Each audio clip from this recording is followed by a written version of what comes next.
Perkenalkan, nama saya Siska Erawati, NPM 2042400071 dari kelas 4C. Pada kesempatan ini, saya akan melakukan wawancara bersama Ibu Yuliasih, guru SD Negeri 5 Wonosari, untuk menggali informasi, pengalaman, serta pandangan terkait kurikulum merdeka dan dunia pendidikan pada saat ini. Langsung saja saya mulai ke pertanyaan yang pertama. Apakah yang bisa Ibu bagikan tentang kurikulum merdeka? Kurikulum merdeka itu adalah kurikulum yang fleksibel, berfokus pada materi esensial dan pengembangan karakter peserta didik. Kita lanjut ke pertanyaan kedua. Bagaimana pandangan Ibu setelah menerapkan kurikulum merdeka? Sangat membantu untuk perkembangan peserta didik karena lebih berkarakter. Kita lanjut ke pertanyaan ketiga. Pandangan dasar apa yang Ibu rasakan antara kurikulum sebelumnya dengan kurikulum merdeka? Kurikulum sebelumnya berfokus pada kompetensi dengan pendekatan tematik yang kaku.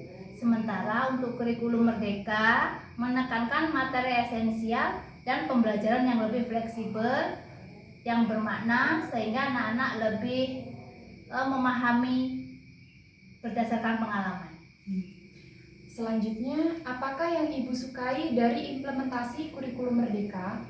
Yang saya sukai adalah pembelajaran yang fleksibel dan sesuai dengan keadaan lingkungan sekitar, sehingga anak-anak lebih menyukai pembelajaran. Selanjutnya, bagaimana menurut Ibu tentang deep learning?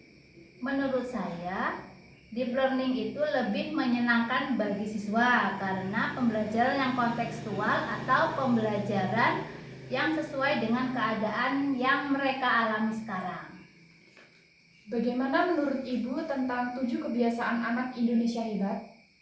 Menurut saya untuk 7 kebiasaan anak Indonesia hebat itu sangat bagus karena dapat menanamkan kebiasaan yang baik sehingga akan lahir kepribadian yang berkarakter baik.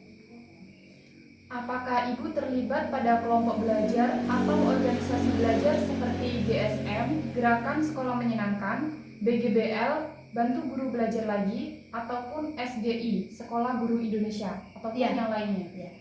Saya ikut ke organisasi guru, antara lain KKG di kecamatan dan pembelajaran mendalam dari provinsi.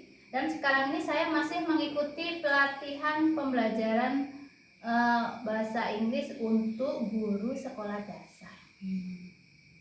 Menurut Ibu, seberapa penting bagi seorang guru dalam membaca seperti membaca hasil penelitian terbaru atau novel atau komik ataupun warta untuk mendukung profesionalitasnya? Sangat penting karena untuk menambah wawasan dan meningkatkan profesionalitas seorang guru. Menurut Ibu, seberapa penting bagi seorang guru dalam menulis seperti buku, artikel, ataupun tulisan ilmiah di media digital? Sekali lagi sangat penting, jadi ya, karena dapat mengembangkan pengetahuan dan melatih untuk berpikir kritis. Apakah terdapat pengalaman mengajar yang dapat dibagi untuk membantu para mahasiswa dalam mencintai profesi guru? Ada banyak sekali. Dengan menjadi seorang guru nanti kita akan bangga ya, karena apa? Karena kita dapat terus belajar dan ilmu yang kita miliki dalam pendidikan itu akan bermanfaat bagi anak-anak kita, apalagi untuk anak diri kita, untuk orang lain, jadi kita akan merasa bangga. Apakah terdapat buku yang dapat direkomendasikan untuk kami para mahasiswa dalam menjalani pendidikan keguruan sehingga bisa menjadi guru yang bertanggung jawab untuk kedepannya?